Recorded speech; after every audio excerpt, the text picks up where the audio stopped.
Hey guys, Christian here with you again this week. I want to share with you a quick catalyst moment. We're actually looking at Acts chapter 14. It's something I was reading during my quiet time this week, and I thought it was kind of interesting. In Acts, we have Paul and Barnabas. They're actually traveling through present-day Turkey, spreading the gospel and telling people about the life-changing message of Jesus Christ. And they come upon a town called Lystra. As they get into this town, they see a man who is crippled, and Paul recognizes that he has faith. So he decides to heal this man. Once he's healed, hundreds of people see this. And they jump to the conclusion that obviously Paul and Barnabas must be gods. So they're willing to make sacrifices to them. They're trying to treat them like gods. And Paul and Barnabas tell the people to stop, that they're not gods, that the same God that gave them success, that brought them rain, that gave them crops, and brought them joy for hundreds of years is the God that was able to do this. And he wants to have a relationship with them.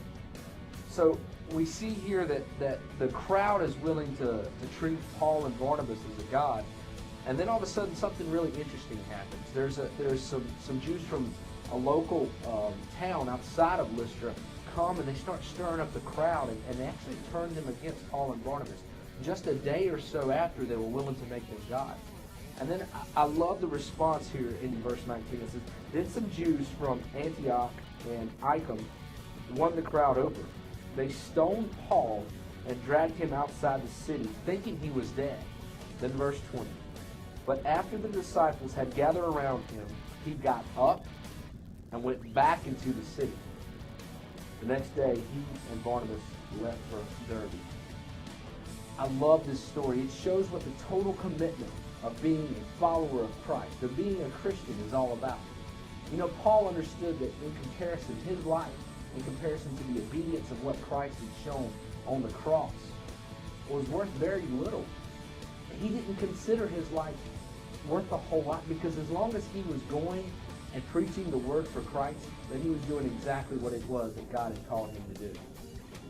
And too many times in my life, I know I've allowed things to become a stumbling block for me. These small things, like a headache, or I'm just too tired, or those type of things, have deterred me from going and doing those things that God has asked me to do. But when I read a story like this, and I see a man who was stoned, bruised, and beaten, get back up and go into that city, I can't sit there and wait any longer.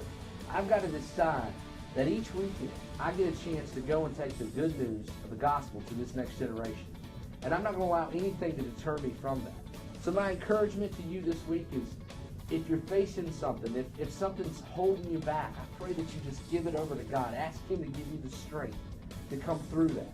So on the other side, we can see that lives will be changed and Jesus will be glorified. Thank you guys for everything you do each week, how you pour into this next generation and give so sacrificially. We want to thank you, and we want to partner with you. And we hope you have a blessed weekend. We'll see you soon. It's time for the Jill McClendon Show with your host, Jill McClendon. This week's guest, Christian Painter. Hey guys, welcome to the Jill McClendon Show. I am so excited that you came to join us today. We have an exciting guest joining us today. You all love him. You all know him.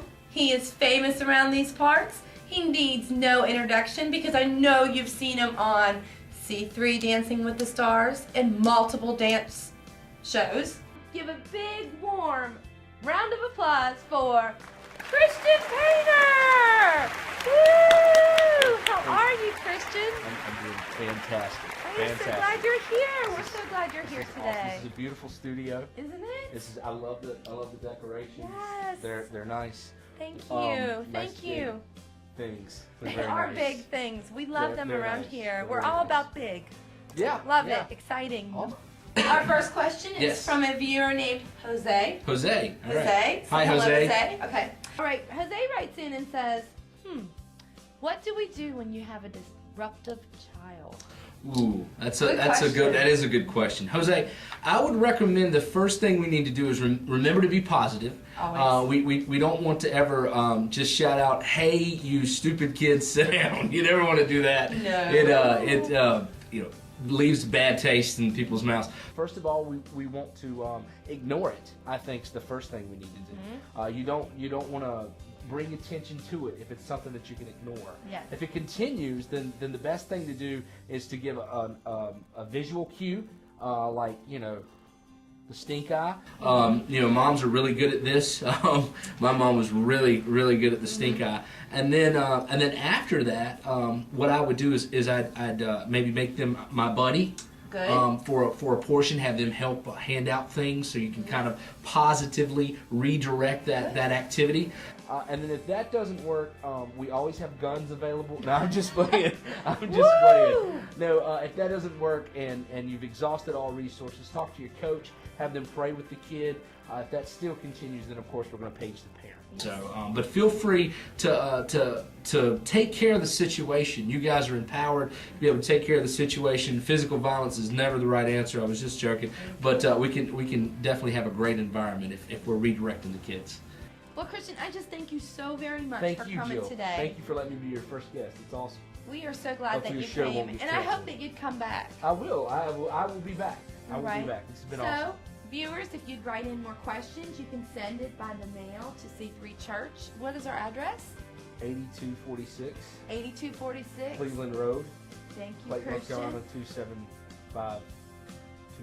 Very good. Or Jill at c3church.com with your questions, and we would love to take them and answer them.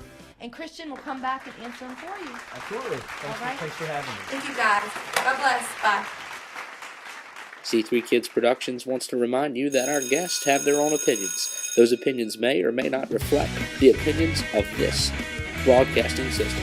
Thank you for joining us for The Jill McClendon Show.